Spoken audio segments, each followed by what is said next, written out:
నమస్తే, welcome to V3 news. లక్ష్యం సమాజహితం. నేను శృతి. పొలిటికల్లో ముందుగా హెడ్లైన్స్ చూద్దాం. మాతృభాష పరిరక్షణ కోసం అందరూ పాటుపడాలి. విజయవాడలో ఉపాధ్యాయులు సాహితీవేత్తలకు పిలుపునిచ్చిన జనసేన అధినేత పవన్ కళ్యాణ్. కర్నూలు జిల్లా కిసాన్ మాల్లో బీభత్సం సృష్టించిన దొంగలు. సీసీ కెమెరాలను ధ్వంసం చేసి నగదు అపహరణ.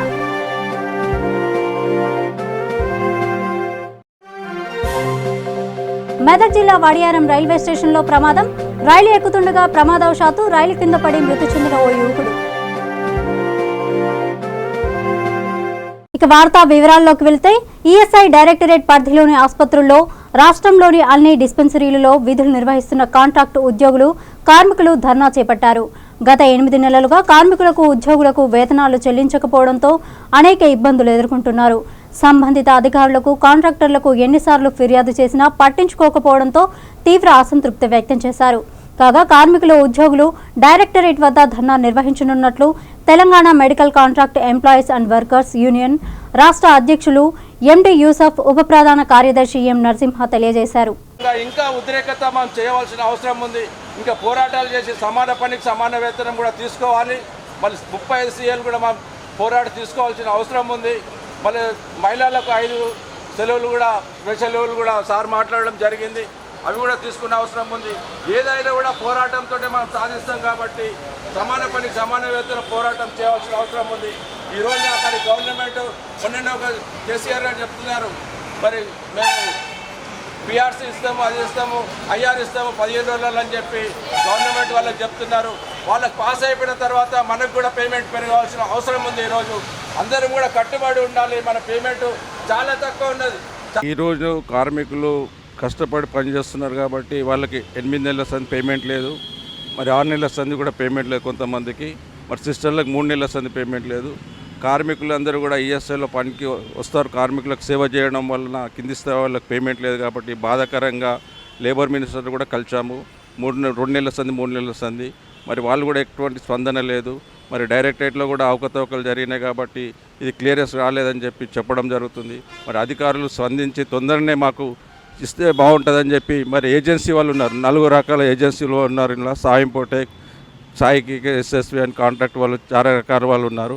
కాంట్రాక్ట్ వాళ్ళని అడిగితే మాకు రెన్యువల్ చేస్తే మేము వెంబడే పేమెంట్ చేస్తాం, బడ్జెట్ ఉన్నది 5 కోట్ల రూపాయలు ఉన్నవి, మరి ఆ బడ్జెట్ శాంక్షన్ చేయాలంటే మాకు ఆర్డర్ కాపీ కావాలనడం జరగడం జరుగుతుంది.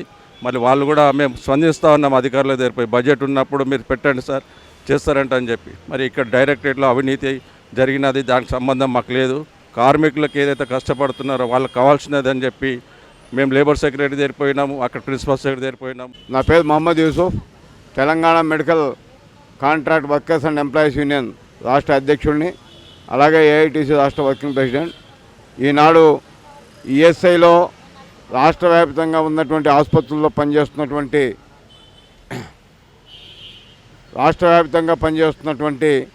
అవుట్సోర్సింగ్ కాంట్రాక్ట్ ఉద్యోగస్తులకి దాదాపు 4 నెలలు కొంతమందికి, 6 నెలలు కొంతమందికి, 8 నెలలు కొంతమందికి వేతనాలు చెల్లించడం లేదు. మరి ఈ వేతనాలు చెల్లించకపోవటం వల్ల కార్మికులు ఆకలితోటి అలమటించేటటువంటి పరిస్థితులు నెలకొన్నాయి. వాళ్ళ పిల్లల్ని కూడా స్కూళ్ళకు అనుమతించట్లేదు ఫీజులు కట్టకపోవటం వల్ల. ఇంటి యజమానులు కూడా సామాన్లు తీసి బయట వేసేటటువంటి పరిస్థితి దాపురించింది. ఈ సమస్య మీద 2 నెలల క్రితం నాచారం హాస్పిటల్లో మేము ధర్నా నిర్వహించాం, సమ్మె చేశాం 10 రోజులు. ఆ ఆసుపత్రిని సందర్శించడానికి ప్రిన్సిపల్ సెక్రటరీ గారు శశాంక్ గోయల్ గారు అక్కడికి వచ్చారు. వారిని కలిసి మెమోరాండం ఇచ్చి వారికి సమస్య తెలియజేయడం జరిగింది. తెలియజేసినప్పుడు వారు 15 రోజుల్లో నేను 2 నెలల జీతం వేపిస్తా, నెల కాలంలో మొత్తం పెండింగ్ వేతనం మొత్తం పరిష్కారం చేస్తా అని చెప్పారు. మరి 8 నెలల నుంచి జీతాలు లేకపోతే కార్మికులు ఎట్లా బతుకుతారనేటటువంటి విషయాన్ని కూడా వారు ఆలోచించాల్సినటువంటి అవసరం ఉంది. అంతేకాకుండా ఇప్పుడు దాదాపు ఈ విషయము హైదరాబాద్లో నాచారం, అట్లాగే జీడిమట్ల, అట్లాగే రామచంద్రాపురం, అట్లాగే కాగజ్ నగర్, కాజీపేట ఇక్కడ ఆసుపత్రులు ఉన్నాయి. ఈ ఆసుపత్రులు కాక 50 డిస్పెన్సరీలు ఉన్నాయి. ఈ ఆసుపత్రుల్లో డిస్పెన్సరీలో పనిచేసే ఉద్యోగస్తులందరికీ సమస్య ముడిపడి ఉంది. మెదక్ జిల్లా వడియారం రైల్వే స్టేషన్లో ప్రమాదం సంభవించింది. బోధన్కు చెందిన సర్బుద్దీన్ అనే వ్యక్తి బోధన్ రైలు ఎక్కుతుండగా రైలు క్రింద పడి మృతి చెందాడు. కాగా ఈ ఘటనపై సమాచారం అందుకున్న కామారెడ్డి రైల్వే పోలీసులు కేసు నమోదు చేసి మృతదేహాన్ని పోస్టుమార్టం నిమిత్తం ఆసుపత్రికి తరలించారు. మెదక్ జిల్లా పాపన్నపేటల మండల కేంద్రమైన ఏడుపాయల దేవస్థానంలో కార్తీక పౌర్ణమి సందర్భంగా భక్తులు ఏడుపాయలకు తరలివచ్చారు. మంజీరా నదిలో పుణ్య స్నానాలు ఆచరించి అమ్మవారిని దర్శించుకుని మొక్కులు చెల్లించుకున్నారు. ఏడుపాయల వనదుర్గమ్మ ప్రాంగణంలో 1,00,000 దీపాలు వెలిగించి భక్తులు భజన కార్యక్రమాలు ఏర్పాటు చేశారు. ఈ కార్యక్రమంలో ముఖ్య అతిథిగా పాపన్నపేట మండలం జెడ్పీటీసీ గడీల షర్మిల శ్రీనివాసరెడ్డి, ఆలయ ఈవో మోహన్ రెడ్డి, వివిధ గ్రామాల సర్పంచ్లు మరియు ఎంపీటీసీలు భక్తులు అధిక సంఖ్యలో పాల్గొని కార్యక్రమాలను విజయవంతం చేయడం జరిగింది.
తెలుగు భాషను విస్మరిస్తే ఎంతటి వారైనా మట్టిలో కలిసిపోక తప్పదని జనసేన అధినేత పవన్ కళ్యాణ్ అన్నారు.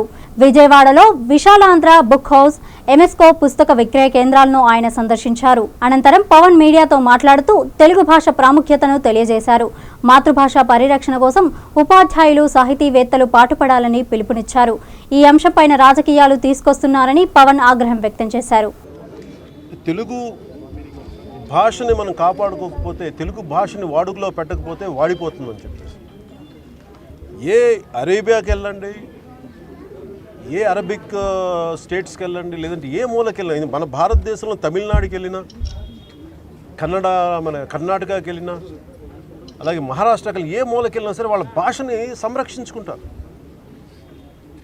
ఇప్పుడు మనకున్నది ఏంటంటే గ్లోబలీకరణ వల్ల ఆంగ్లం అనేది, ఇంగ్లీష్ అనేది చాలా అవసరమైంది, దాన్ని ఎవరు కాదనట్లా. కానీ ఈ నేపథ్యంలో సంస్కృతి మూలాలని, భాషని చంపేసుకోవడం అంటే మన ఉనికిని చంపేసుకోవడం. రాయలసీమ నుంచి వచ్చిన ముఖ్యమంత్రి, అసలు మొట్టమొదటి తెలుగు శిలాఫలకాలు దొరికిన ప్రాంతం నుంచి వచ్చిన ముఖ్యమంత్రి, గతంలో మీరు తెలుగుదేశం ప్రభుత్వం చేసిన తప్పులు మళ్ళీ మీరు ఎందుకు చేస్తారు?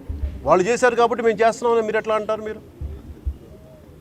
వాళ్ళు చేసిన తప్పులు సరిదిద్దుతున్నా, అలాగే అన్నీ సరిదిద్దుతున్నా అని మీరు అనుకుంటున్నప్పుడు మరి తెలుగు భాష మరి ఎందుకు మీరు ఎందుకు దీన్ని ముందుకు తీసుకెళ్తున్నారు?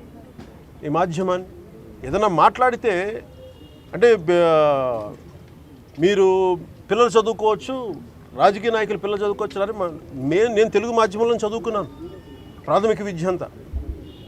అలాగే నిజంగా తెలుగు ఈ రోజున పిల్లల్ని చదివించాలి అంటే government schools, Telugu medium schools కనుక నిజంగా చాలా శుభ్రతతో ఉంటే, ఆడపిల్లలకి వెళ్ళడానికి బాత్రూములు ఉంటే, ఈ రోజున అసలు తెలుగు మీడియం చదువుకోవడానికి అందరూ ఆసక్తి చూపేవాళ్ళు. అసలు మీరు కావాలని ఇప్పటి నుంచి కాదు, ఈ రోజున ఈ వ్యక్తి చేశారు, లేదంటే మన ఈ వైసీపీ నాయకుడు చేశాడని నేను మాట్లాడలా. వారు చేసిన తప్పులను మీరు అలాగే ముందుకు తీసుకెళ్ళిపోతే ఎక్కడో ఆపాల్సిన అవసరం ఉంది. తమిళ భాష మీద ఒక మాట మాట్లాడితే మొత్తం దేశం తమిళనాడు అంతా ఒకటి ఏకమైంది. కమల్ హాసన్ దగ్గర నుంచి, స్టాలిన్ దగ్గర నుంచి ఇంతమంది ఒకేసారి ఏకగళం అయింది. వాళ్ళ మధ్యలో భేదాభిప్రాయాలు ఉన్నప్పటికీ రాజకీయంగా మన దౌర్భాగ్యం, మన దురదృష్టం, మన రాజకీయ నాయకులకి తెలుగు భాష పట్ల ప్రేమ లేదు, తెలుగు సంస్కృతి పట్ల ప్రేమ లేదు. దీంట్లో కూడా పాడు రాజకీయాలు తీసుకొస్తారు మీరు. మేము మాట్లాడుతుందండి, మీరు చెప్పేదేంటి? మా భాషను అగౌరవపరిచారు, మా యాసను అగౌరవపరిచారు, మా సంస్కృతిని గుర్తించలేదని ఒక్కరు మాట్లాడితే అది ఉద్యమమై తెలంగాణగా విడిపోయింది.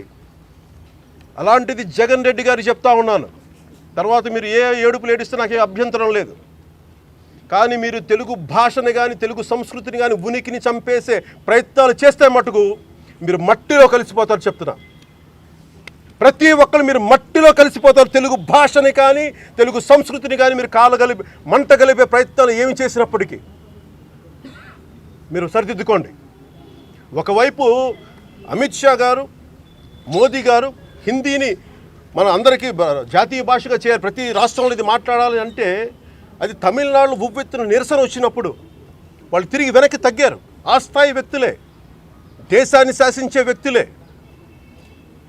అలాంటి ఇంతమంది ఇంతమంది మేధావులు, అరే వీళ్ళ గొంతు బలంగా ఉండదు. ఇన్ని వేల మంది టీచర్లు, ఇన్ని లక్షల మంది మేధావులు. నేను మేధావులకు కూడా ఈ రోజున పిలిపిస్తున్నాను, భాషా శాస్త్రజ్ఞులను కూడా నేను పిలిపిస్తున్నాను. మీరు దయచేసి మీ భయాల్ని వదిలి మీరు బయటికి రావాల్సి, బలంగా మాట్లాడాల్సిన అవసరం ఉంది. ఈ రోజున తెలంగాణ యాస గురించి మాకు అవమానం చెందామని ఒక ప్రజలు బలంగా మాట్లాడినప్పుడు అక్కడ మేధావులు ఎలా బయటకు వచ్చారు? ఆంధ్రప్రదేశ్ మేధావులు, తెలుగు భాషా శాస్త్రజ్ఞులు మీరు ఒక్కటై మీరు బయటికి రాకపోతే మనందరం కలిపి ద్రోహం చేసిన వాళ్ళు అవుతాం భావితరాలకి. దయచేసి ఇది ఈ రోజున వచ్చింది, ఈ ఉపన్యాసం ఇవ్వడానికో లేదంటే నేను ఈ సమావేశం పెట్టడానికి కాదు. నిజంగా నాకు తెలుగు నేను కోరుకున్న పుస్తకాలు దొరకట్లేదు. కర్నూలు జిల్లా ఎమ్మిగనూరు పట్టణంలో స్థానిక వాల్మీకి విగ్రహం దగ్గర ఉన్న కిసాన్ మాల్లో దొంగలు బీభత్సం సృష్టించారు. షాప్లోని సీసీ కెమెరాలు ధ్వంసం చేసి దొంగతనానికి పాల్పడ్డారు. మరునాడు షాప్ యజమాని అశోక్ షాప్ తెరవడానికి వెళ్ళగా షాప్ తాళాలు పగలకొట్టి ఉండడం చూసి ఆశ్చర్యపోయారు. షాప్ తెరిచి చూస్తే లోపల ఉన్న సరుకు మొత్తం చెల్లాచెదురుగా పడి ఉన్నాయి. దీంతో షాప్ అంతా వెతగ్గా 1,29,000 నగదు అపహరించినట్లు గుర్తించారు. ఈ సంఘటనపై సమాచారం అందుకున్న పోలీసులు కేసు నమోదు చేసుకుని దర్యాప్తు చేస్తున్నారు.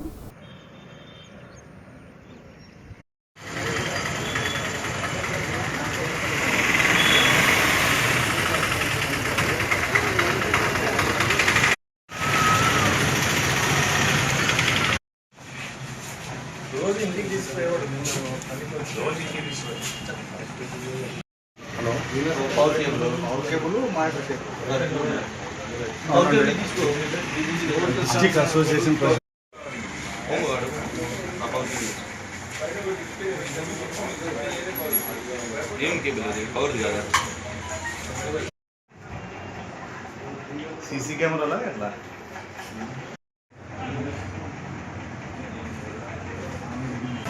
అశోకానంద రెడ్డి కిసాన్ మాల్ ఓనర్ని.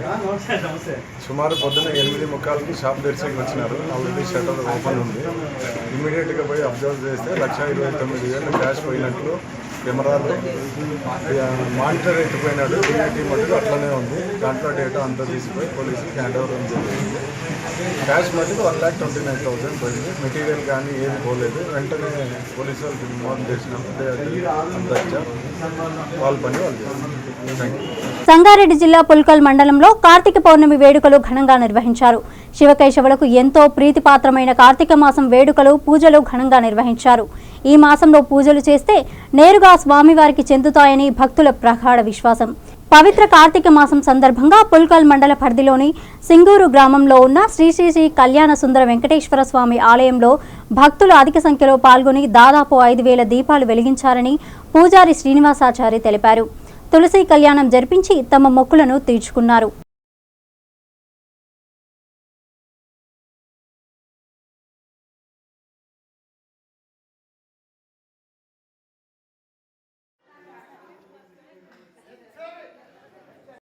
ఈ దీపాలు సుమారుగా 20 సంవత్సరాలు పెడుతున్నాము. మన పుల్కల్ మండలిని పెద్ద దేవాలయం ఇది. ఈ కార్తీక మాసంలో దీపాలు పెడితే మన ముందు 7 తలాలు, వెనక 7 తలాలు కూడా పుణ్యం లభిస్తుంది. మనం ఎలాంటి పాపం చేసినా కానీ ఈ విష్ణు దేవాలయంలో కానీ శివాలయంలో కానీ దీప ప్రజ్వలనం చేస్తారో వారికి శివుడు కానీ విష్ణువు కానీ సర్వదా శుభాలను ఇస్తాడు. ఇది సత్యమైన విషయం. ఇది మన సింగూరు వెంకటేశ్వర దేవాలయంలో ఇప్పటి ఘనంగా జరుగుతుంది. ఈరోజు కూడా సుమారుగా 5,000 దీపాలు జరిగింది. ఇది దినదినాభివృద్ధి జరుగుతుంది. మనకి ఈ దీపాలు ఎవరు దర్శిస్తారో వారికి సకల శుభాలు జరుగుతాయి. రాజన్న సిరిసిల్ల జిల్లా బోయిన్పల్లి మండల తడగొండ గ్రామంలో గ్రామ సర్పంచ్ చిదం రమేష్ ఆధ్వర్యంలో తడి చెత్త పొడి చెత్త బుట్టలను పంపిణీ చేశారు. ఈ కార్యక్రమంలో చిదం రమేష్ మాట్లాడుతూ గ్రామ ప్రజలు అందరూ తడి చెత్త పొడి చెత్త బుట్టలను సద్వినియోగం చేసుకుని ఇంట్లో పరిశుభ్రంగా ఉంచుకోవాలని కోరారు. ఈ కార్యక్రమంలో ఉప సర్పంచ్, ఎంపీటీసీ, వార్డు సభ్యులు, గ్రామ కన్వీనర్లు, మహిళా సంఘాలు, వీఆర్ఓ కార్యదర్శి తదితరులు పాల్గొన్నారు. గ్రామ ప్రజలకు మన ఉప సర్పంచ్, వార్డు మెంబర్లు, ఎంపీసీ గారికి, ప్రజలకు, స్టాండింగ్ కమిటీ సభ్యులకు, కోఆప్షన్ సభ్యులకు ఈరోజు ఈ ప్రోగ్రాం ప్రతి ఒక్కరికి పేరు తెలుపుకుంటూ విషయం ఏంటంటే మనం ఈరోజు తడి చెత్త పొడి చెత్త బుట్టలు పంపిణీ చేయడం జరుగుతుంది. కాబట్టి తడగొండ గ్రామ ప్రజలు ఏంటంటే దీన్ని వినియోగించుకొని కంపల్సరీ ఏంటంటే అనవసరంగా రోడ్ల మీద ప్లాస్టిక్ కానీ చెత్త ఏదైనా పడేయకుండా దీంట్లో పెడితే మన వాడకట్ల రోడ్డు మీద ఒకరోజు, ఎస్సీ కాలనీ ఒకరోజు, ఊళ్ళకి ఒకరోజు పెట్టుకుంటూ కంపల్సరీ 2 రోజులకు ఒకసారి మరొకసారి బండి వస్తుంది, తీసుకెళ్తారు. కాబట్టి కంపల్సరీ దీన్ని అదే పద్ధతిలో వినియోగించుకొని గ్రామ ప్రజలు గ్రామ పంచాయతీ వరకు సహకరించాలని చెప్పి కోరుకుంటూ తడి చెత్త కూరగాయలు కోసినవి కానీ పండ్ల అవసరం తడి చెత్త అసలు దొక్కదల్లా అల్లాని పేరు రాసి ఉంటుంది. మన ప్లాస్టిక్ కానీ గొడవలు బుర్రలు కానీ అట్లాంటివి కానీ పొడి చెత్త ఇళ్ళ పదాలు వేసుకొని కంపల్సరీ పెట్టి మూత పెట్టుకుంటే సరిపోతుంది. అదేవిధంగా ఇంకా కూడా మనం కొంచెం ఆలోచించాలంటే ఇది ఎరువులుగా తయారు చేసి కూడా మన చెట్లకు కూడా వేసుకోవచ్చు. తడి చెత్తది దాన్ని బాగా యూజ్ చేసుకోవచ్చు. అది కూడా చేసుకునే పద్ధతి మంచిగా ఉంటుంది. అది కూడా ఆలోచించుకొని చేసుకుంటే బాగానే ఉంటుంది. కంపల్సరీ ఈ చెత్త బుట్టలు అనేది మాత్రం వినియోగించుకొని పప్పులో ఏదో పోయే పద్ధతి చేసుకోకుండా ఈ చెత్తకి వినియోగించుకొని గ్రామ పంచాయతీ సహకరిస్తే కంపల్సరీ వచ్చి తీసుకెళ్తారు. మా సఫాయిలు వచ్చి గ్రామ పంచాయతీ సిబ్బంది తీసుకెళ్తారు. కాబట్టి దీనికి సహకరించాలని చెప్పి తడగొండ గ్రామ ప్రజలకు తెలియజేసుకుంటాం. రంగారెడ్డి జిల్లా మహేశ్వరంలో మహిళా శిశు సంక్షేమ ఆధ్వర్యంలో బాలికలను రక్షిద్దాం, బాలికలను చదివిద్దాం అనే నినాదంతో పాఠశాల విద్యార్థులకు అవగాహన సదస్సు ఏర్పాటు చేశారు. ఈ కార్యక్రమంలో బాలల హక్కులపై కౌన్సిలింగ్, లైంగిక వేధింపులు, మహిళా హెల్ప్ లైన్ నంబర్ 181 తీసుకోవాల్సిన జాగ్రత్తలు, చట్టాలు, బాల్య వివాహాలు, బాలికల అక్రమ రవాణా, సోషల్ మీడియా పట్ల అప్రమత్తత వంటి అనేక అంశాల గురించి మహిళా శిశు సంక్షేమ అధికారి షబానా వివరించారు. ఈ కార్యక్రమంలో మహేశ్వరం మండల విద్యాశాఖ అధికారి Krishna, MPDO Narasimha, MPP, vice MPP, స్థానిక సర్పంచ్ మరియు అంగన్వాడీ కార్యకర్తలు, ఎంపీటీసీలు, మహేశ్వరం టీఆర్ఎస్ అధ్యక్షుడు చంద్రయ్య, ఉపాధ్యాయులు పాల్గొన్నారు. 14 సంవత్సరాలు కలిగిన ప్రతి పిల్లవాడు కూడా పాఠశాల నిర్బంధ విద్య కంపల్సరీ చదవాల్సిందే. మరి ఆ రకంగా మన తెలంగాణ రాష్ట్రంలో జరుగుతూ ఉంది. మరి ముఖ్యంగా బాలికలను ఉద్దేశించి తెలంగాణ రాష్ట్ర ప్రభుత్వం గత విద్యా సంవత్సరం నుంచి ఎలక్ట్రిక్స్ కూడా నాకు ఇస్తూ ఉంది. కాబట్టి దాంట్లో మనం సద్వినియోగం చేసుకోవాల్సిన అవసరం ఉంది. ముఖ్యంగా మోడల్ స్కూల్లో విద్యాభ్యాసిస్తున్నటువంటి విద్యార్థులు గత విద్యా సంవత్సరం మన మండలంలో ఈ పాఠశాల 100% రిజల్ట్ వచ్చింది 10th క్లాస్లో కూడా. అదేవిధంగా డిసైడ్ కూడా రావడం జరిగింది. మరి అదేవిధంగా మన మండలం అనేది తెలంగాణ రాష్ట్రంలో రంగారెడ్డి జిల్లా లోపల ప్రతి సంవత్సరం గత 3 సంవత్సరాల నుంచి 10th క్లాస్ లోపల ప్రథమ స్థానాన్ని కైవసం తీసుకుంటూ వస్తాము. మరి ఈ విద్యా సంవత్సరం కూడా తప్పనిసరిగా మన మండలం మహేశ్వరం మండలం రంగారెడ్డి జిల్లా లోపల అదే రకంగా ఉండాలని చెప్పేసి బాలికలను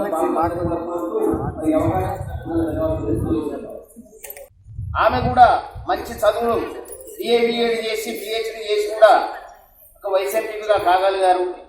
మీరు కూడా భవిష్యత్తులో ఒక కలెక్టర్, ఒక ఆర్డీఓ, ఒక ఎంఆర్ఓ, ఒక ఐఏఎస్ ఆఫీసర్, ఐపీఎస్ ఆఫీసర్ కావాలని చెప్పి మేమందరం కూడా మీ తల్లిదండ్రుల తరఫున ఆశిస్తున్నాము.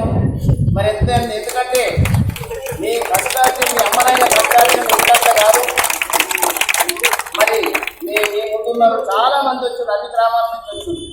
వాళ్ళందరూ కూడా చిన్నపిల్లల్ని మీ అమ్మ నాన్న కని 6 సంవత్సరాలు అయిపోయేదంటే అక్కడ వాళ్ళ బడిలో వదిలిపెడతారు. వాళ్ళ బాగోగులన్నీ వాళ్ళే చూసుకుంటారు. అంటే ప్రభుత్వం ఈ విధంగా ఎంకరేజ్ చేసి వాళ్లకు ఉద్యోగ అవకాశాలు కల్పించి వాళ్ళని సంరక్షించడానికి ఎన్నో సంక్షేమ కార్యక్రమం. సిద్దిపేట జిల్లా అక్కన్నపేట మండలంలోని కుందనేనిపల్లె గ్రామ శివార్లో మిషన్ భగీరథ పైపు పగలడంతో భారీ మొత్తంలో నీరు వృధా అవుతోంది. పైపు పగిలి నెలలు గడుస్తున్నా అధికారులు నిర్లక్ష్యంతో పట్టించుకోవట్లేదు. దీంతో ఆయా ప్రాంతాల్లో ఉన్న పొలాలకు రైతులు నీటిని మళ్లించి వినియోగించుకుంటున్నారు.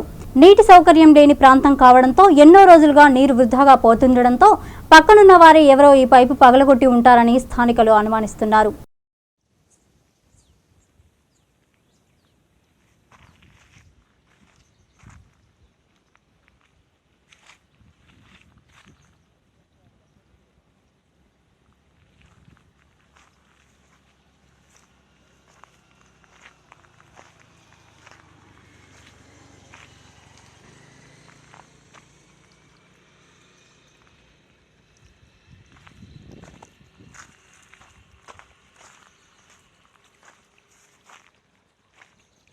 కర్నూలు జిల్లా పత్తికొండ నియోజకవర్గంలో Adoni road Bharat petrol bunk సమీపంలో అగ్ని ప్రమాదం చోటు చేసుకుంది.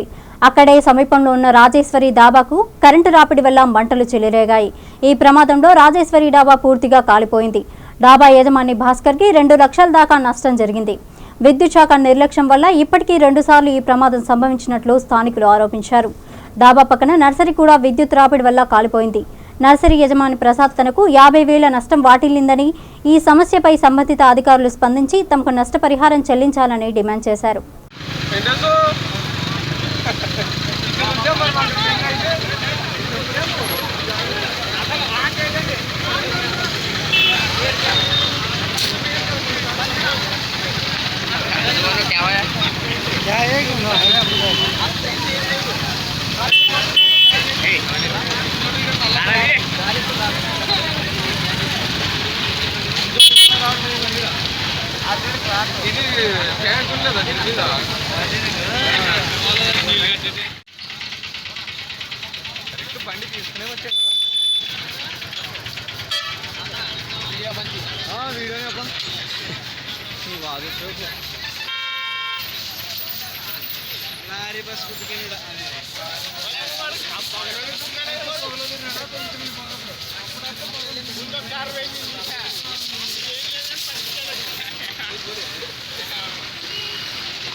బులెటిన్ ముగించే ముందు హెడ్లైన్స్ మరోసారి చూద్దాం.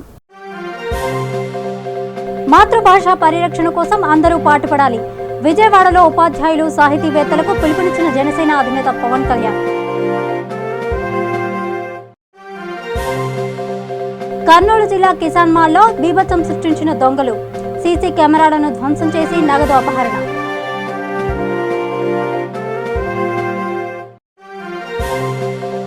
మెదక్ జిల్లా వాడియారం రైల్వే స్టేషన్లో ప్రమాదం, రైలు ఎక్కుతుండగా ప్రమాదవశాత్తు రైలు కింద పడి మృతి చెందిన ఓ యువకుడు. ఇవి బులెటిన్ అప్డేట్స్. మరిన్ని అప్డేట్స్ కోసం చూస్తూనే ఉండండి V3 న్యూస్. లక్ష్యం సమాజహితం.